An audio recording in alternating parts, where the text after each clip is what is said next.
Rice World videos. Yes, Torrevieja, and we got some good news for foreign owners in Spain. Also good news on the squatter situation.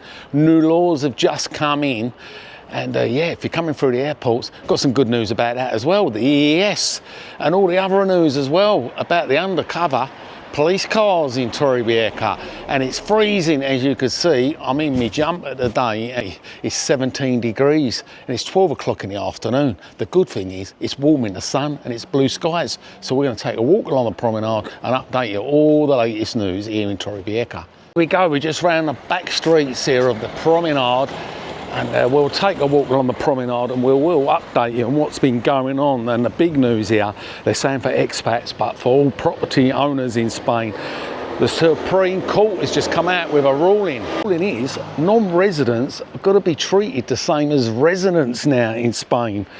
Where it was treated different, it's all treated the same. So for your income and your wealth tax, this could mean lower taxes, good news, and even some refunds. And we're talking about thousands of owners could be entitled to refunds now. One of the bits of news that's just come out, and the other news that's just come out, which was yesterday, the 19th of November, another court ruling, and it's all to do with squatters. And as I mentioned, squatters, massive problem here in Spain. Hence why we have squatters insurance. And before, you couldn't cut off any of their services, especially if they had children. Well, it's all changed now. It's all changed, and it's changed for the better, especially if your property's been squatted in. It's new law. It's not a crime to cut off the electricity, the gas and the water supply, where before it was. Last year, 16,400 cases of squattings and breaking into property were reported in Spain.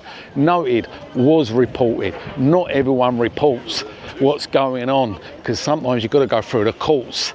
If you call the police and it's more than 48 hours, as I mentioned, you've got to go through the courts, and it's a long process. And a lot of people get their scoopers, which gets them out a lot quicker. Got to cost you a few quid, or you get your own heavy mob. Hey, what's that doing now? Oh, we done a video the other day, come across the crazy beach around the corner. But yeah, it's only one, so that's good. There's not room for loads on that one. But yeah, it's a fresh, cold morning, blue skies, but people are getting their tan still. Say it was only yesterday, the 19th, it was come through the court, so it's literally just getting processed, the penal code, and it'll all be now become official. Any homes that are illegally occupied, it's no longer a crime. You can literally just get it all cut off straight away, so you ain't got to pay for the bill while they're squatting there for 2 or 3 years, which is absolutely crazy to begin with. Officials are saying, going back last year, 2024, the increase was by 7.4% squatting in Catalonia. And this ruling was actually passed, this cutting off the services Barcelona, but it's getting ruled all over Spain very soon. Another bit of news we've got as well, because I know a lot of people come over here, the disabled people, and they carry the old permit cards where you can park special disabled bays.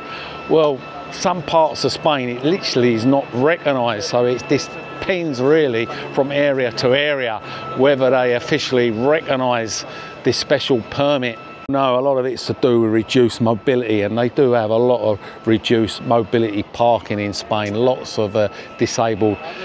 They do take care of disabled people here. They have disabled beaches, access, and of course the seats and the little wheelbarrow kind of things to get them into the water. So yeah, they do look after the elderly and the disabled. European card for people with reduced mobility, and for parking as well. You've got the blue badge European card issued in your own country, recognised across the EU, but like I say, it's not recognised in all parts of Spain and all parts of Europe. These parking bays, these blue bays, it allows you to park for free as well. It gives you the time limits in the towns and areas wherever you are, depending on the city, of course. Like I say, you can't just park up because you've got one of these things, so you've got to be really, really careful. Will issue fines as well. So it's best to check where you are, what area, and whether you're allowed to use these permit cards. As always, for the up-to-date, accurate information, you've got to check on your local city, town, wherever you are, and find out what the rules are with permits. Bit of news, of course, is undercover police cars. Yeah, they're rolling out. 1,700 police cars are now flying around, and if you want to know what's undercover and what ain't, basically they'll just look like normal cars on the road, but what will happen is they will have a little blue light just on the dash inside the car. That is the only difference. So be careful if you're flying around, if you're jumping lights or speeding. Yep, they're out there and they're undercover now. Our Spanish Guardia Civil has just been approved to spend 40 million to renew all their undercover cars, and that's adding to the 1,700 already camouflaged.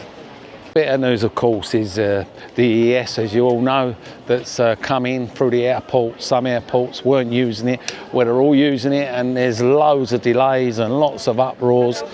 Well, Alicante is just now said they've got a special lane now that you can go in if you're a resident and they're speeding it up. It's not all areas. Down in Malaga, they're saying, you know, if you're a Brit and you've got a TIE card, you're not exempt. You still got to join the queue with the others.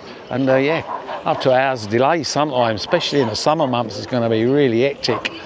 But good news here in Alicante. Good news is, of course, Elche Airport Alicante, as you all know it, they're coming up with a 1.1 billion renovation, which is going to help people be fast-tracked through the queues. So all these biometrics, EES, will be far gone from being long queues with this new big massive renovation they've got planned. And it's going to improve the efficiency, the security, and particularly the British nationals, because there's around about 6 million that are passing through the airports. And yeah, that'd be great, wouldn't it? Won't be waiting in queues when you get off a plane. Once this all kicks in, this new system they've got planned, and they're going to have these new areas for the EES, where it's all going to be designated for this particular area. They'll have all the biometrics all together. So it's going to be a big, massive overall, really, with everything, security coming through. So you probably won't even recognise it. 1.1 billion, that's a lot of money, isn't it? Advanced baggage inspection systems that allow passengers to keep all their liquids and electronics in their hand luggage. It'll save all that messing about, the panic where you get it all out of your bag and put it back in your bag and get it off the tray, fumbling about with your belts and all that. So this supersonic system they're having in there is going to, of course, speed it all up and save all the egg. Once they've spent all this money and got all this into place, it's going to be the benchmark. That's what they're saying, the benchmark for one of the top airports to come in and travel, and it's going to make everything a lot quicker, faster, especially with everything, with all these upgrades going on. If any of you have been through the airports lately, but there is queues in some airports, especially in Murcia. I've had loads of delays coming into Murcia, especially if their police are not recognising you're a resident or not and put you in a queue. That's not great, is it? At least at Alicante, they've got separate queues, fast track for the residential people. Of course, you need to produce your passport and your residential card to prove that you are a resident, otherwise you're going to get your passport stamped and be treated like a non-resident. I can't believe it. Quite a few people out and about on the beach today. Mind you, it's warm in the sun, but we've got 2 or 3 days of this really cold drop here. 17 degrees, and I think it's like 2 degrees at night. Absolutely freezing in the morning. But been told by the old Amit here, the weatherman, it's only a little dip. Don't panic if you come in here, because it'll be back up to 21, 22 after this few days of dropping temperatures. So after the 23rd of November, we'll be back to the norm. Here's today's news, and if you never saw that video yesterday, I'll post that at the end, which was right down there. Good views of the promenade and the old project going on. Yeah, it wasn't cheap, mind you, but it was a gem of a property. That was yesterday's video. And of course, we had a late news update, of course, about the food products in Spain. And yeah, the listeria. If you haven't seen that video, check that one out, because also told you in that one how to subscribe to Paradise World videos on the TV, because a lot of people weren't sure how to subscribe. So that is the latest news here in Torrevieja. That's the way you go. And yeah, squatters, that's good news for squatters. I don't know what you think about the squatters situation and about the wealth tax. Everyone's the same now, resident, non-resident. Let us know in the comments below. And if you haven't seen the squatter video, I will post that back up there. And of course, yesterday's videos, you've got to check it out. Stunning property right by the sea.